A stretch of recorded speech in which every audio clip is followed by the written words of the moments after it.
Варвару и Николая считали парой с самого детства. Мальчик еще в 4 года решил, что когда вырастет, то обязательно женится на соседской девочке.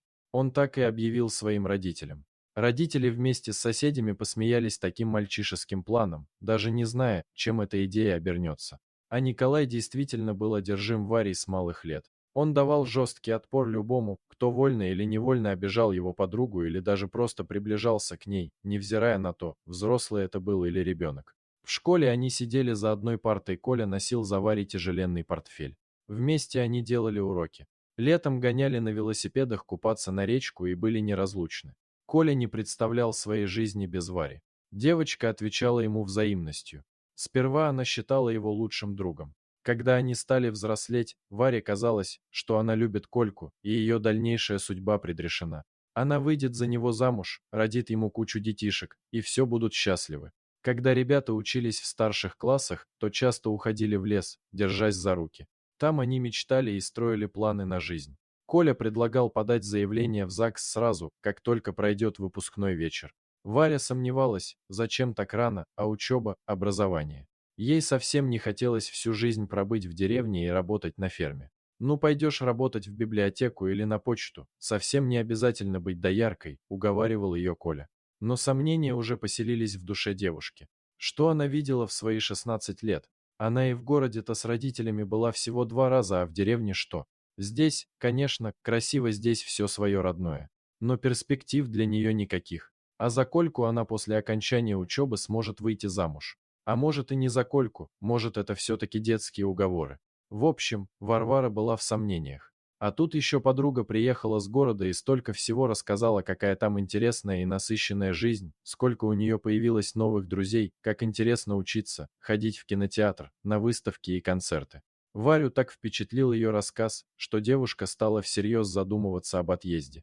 Но как сообщить об этом Николаю, она не знала.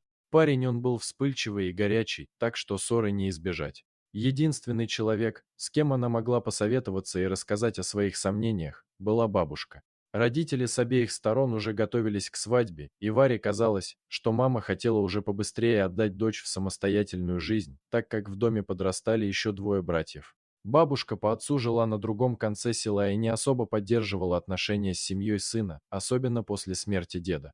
Со снохой Раиса Ивановна была в вечных ссорах, особенно бабушке не нравилась идея с ранним замужеством Вари. Вы что, девку в 17 лет хотите женить, возмущалась Раиса Ивановна.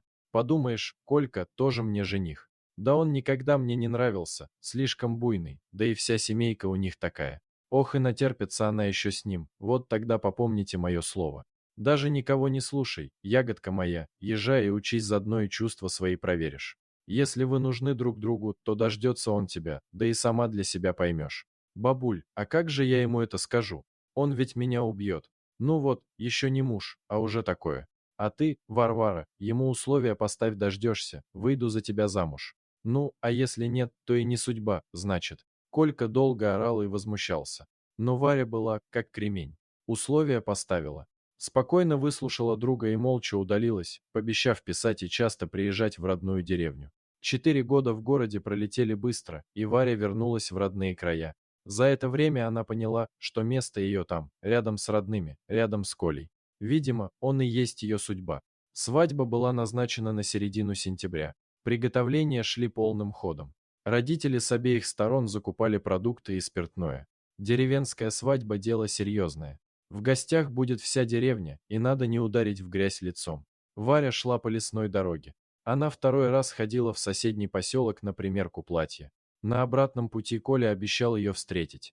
Они хотели побродить по лесу, как в давние времена, как в детстве было у них свое заветное место. Там они когда-то вместе встречали рассветы и провожали закаты. Коля еще издалека увидел Варю и замахал ей рукой. Дальше они вместе пошли к реке, держась за руки. «Варька, как я счастлив! Как долго я ждал этого дня, когда мы наконец-то станем мужем и женой!» Коля нежно поцеловал свою невесту. «А может, не будем ждать и станем супругами сегодня? Прямо здесь и сейчас? У меня уже нет сил терпеть». Варя сперва не поняла, о чем говорит ее жених, но когда его поцелуй перестал быть нежным, а стал грубым и напористым, и руки стали нервно расстегивать блузку на ее груди, Варя все поняла.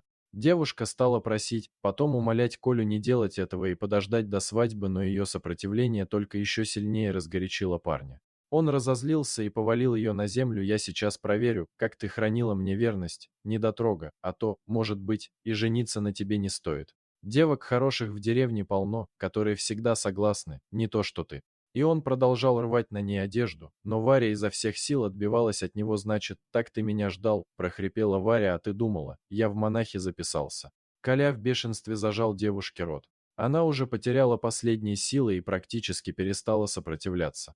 Вдруг они оба услышали, как до них донесся зловещий рык. «Волки!» — закричала Варя. В этот самый момент Николай ослабил свою хватку, и девушке удалось его оттолкнуть и вскочить на ноги. Стая волков, под предводительством старой волчицы, полукругом надвигались на молодых людей. У Варвары в голове пронеслась мысль, что она уже где-то видела эту волчицу. Девушка попятилась назад, заметив, что волки окружают именно Николая, а он стоял и не мог пошевелиться. Варя опомнилась и рванула прочь от этого места, побыстрее домой в деревню. Волки еще немного постояли. Волчица долго смотрела в глаза молодому человеку, как будто гипнотизируя его. Потом она долго и протяжно завыла, тем самым подавая знак своим сородичам, и они, повинуясь, ушли в лес вслед за ней. Варя плакала на плече у бабушки, рассказывая все, что произошло с ней в лесу. «Ты, ягодка моя, совсем забыла, маленькая еще была. Вы тогда с дедом спасли в лесу маленького волчонка, которого придавило деревом. И вот прошло время, и волки вернули тебе долг. А Николай всегда был подозрительный. Я об этом твоим родителям говорила, да только они не хотели слушать. Недостоин он тебя, Варвара, встретишь ты еще свою настоящую любовь». Свадьба, естественно, не состоялась, а опозоренному Николаю навсегда пришлось уехать из родных мест. Дорогие зрители, если вам понравилось это видео, то ставьте лайк и подписывайтесь на наш канал. До свидания.